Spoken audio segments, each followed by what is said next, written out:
नमस्कार दोस्तों, कैसे आप सब। हम प्राचीन भारत का शॉर्ट रिवीजन कर रहे थे। हमने कुछ प्रश्न देखे थे, आज और कुछ प्रश्न देखते हैं। तो आज हम सिंधु सभ्यता से संबंधित जो प्रश्न है वो देखेंगे। तो सबसे पहले कि सिंधु सभ्यता आपके है कहाँ पे, तो ध्यान रखना आपके पंजाब प्रांत में है। मांटागोमनी जिला है जो आपके वर्तमान में पाकिस्तान में। अगर प्रश्न बनता है कि कौन सी नदी के किनारे, तो ध्यान रखना आपके रावी नदी के किनारे है। तो सिंधु सभ्यता का नामकरण किसने किया, सर जॉन मॉसल ने किया, और इन्हीं के नेतृत्व में 1921 में दयाराम साहनी ने इसका उत्खनन किया था। तो अगर इसके क्षेत्र की बात करें तो ध्यान रखना आपके जो पश्चिम में सुद का गैंडोर से लेके सुद का गैंडोर जो आपके बलूचिस्तान पाकिस्तान में, वहाँ पश्चिम इसका बिंदु है। और आपके जो उत्तर का बिंदु मांडा जम्मू कश्मीर का बिंदु। अगर प्रश्न आता है कि जो मांडा जम्मू कश्मीर बिंदु है कौन सी नदी है वहां पे किनारे है, तो ध्यान रखना चेनाब नदी के किनारे है। तो आपके पूर्व का कौन सा स्थान है, आलमगीर उत्तर प्रदेश में कौन सी नदी, हिंडन नदी। और आपके जो दक्षिण का कौन सा है, धर्माबाद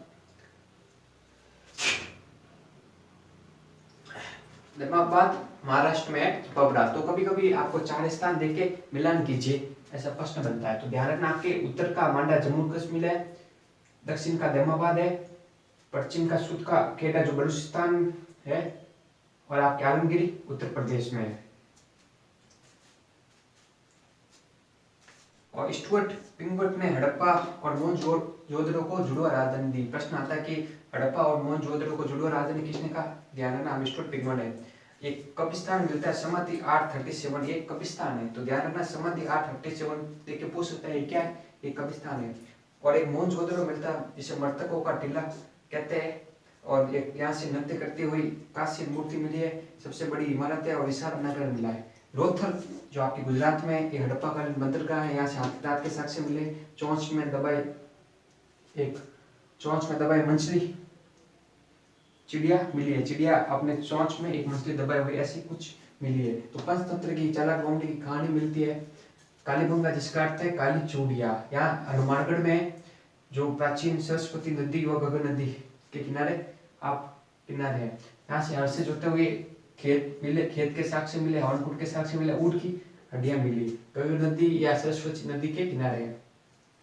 पूछा जाता है कि सोना कहाँ से आयात किया जाता था, ध्यान रखना फारस, अफगानिस्तान, कर्नाटक, तांबा खेतड़ी झुंझुनू से, और टीन आपके अफगानिस्तान मध्य एशिया से। सिंधु के लोग लोहा से अपरिचित थे और गन्ना से भी अपरिचित थे। कपास के उत्पादन में प्रथम थे जिसे सिंडर कहा जाता था। और सोना आपके कर्नाटक कोला, आपके भारत का क्षेत्र पूछे तो ध्यान रखना कर्नाटक कोला। सिंधु घाटी सभ्यता या हड़प्पा सभ्यता त्रिभुजाकार सभ्यता थी, आदि ऐतिहासिक सभ्यता थी, काशी युग की सभ्यता थी, नगरीय सभ्यता थी, यहाँ के घर ईंटों से बने थे। लिपि पूछे तो ध्यान रखना भाव चित्रात्मक। सूरत कोटोदर जो आपके गुजरात का एक स्थान है, वहाँ की घोड़े की अस्थियां मिली है। तो प्रश्न अगर इंपॉर्टेंट की बात करें तो ध्यान रखना यहाँ से प्रश्न बनता है कि लोथल क्या है, तो ध्यान रखना हड़प्पाकालीन बंदरगाह है जो गुजरात में है।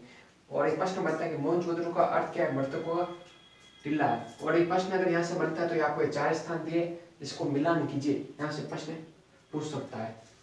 प्रश्न यहाँ से बनता है कि भाई सिंधु घाटी सभ्यता या हड़प्पा सभ्यता में सोना कहाँ से खरीदा जाता, तो ध्यान रखना आपके फारस, अफगानिस्तान, कर्नाटक का जो स्थान है कोलार, यहाँ से प्रश्न बनता है। तांबा का पूछे तो खेतड़ी, ध्यान रखना आपके झुंझुनू जो आपके राजस्थान में, ठीक है। और यहाँ से प्रश्न बनता है कालीबंगा हनुमानगढ़ में है, और कालीबंगा का मतलब क्या, तो काली चूड़िया। यहाँ से प्रश्न बनते हैं हल से जुते हुए खेत के साथ से, हवनकुंड, ऊंट की हड्डियां मिली है। नदी पूछे ध्यान रखना गगन नदी या सरस्वती नदी। सिंधु घाटी सभ्यता कौन सी, रावी नदी, ठीक है। और एक त्रिभुजाकार यह सभ्यता आदि ऐतिहासिक कांस्य युगीन नगरीय सभ्यता है। मात्र सत्तात्मक समाज है, पशुपति शिव की उपासना का विवरण मिलता है, और कपास के उत्पादन में प्रथम थे, और कपास को सिंडन भी कहा जाता है। तो मुख्यतः ऐसे इंपॉर्टेंट यहाँ से प्रश्न बन सकते हैं। तो दोस्तों आज के वीडियो में इतना ही, मिलते हैं अपने अगले वीडियो में। जय हिंद जय भारत।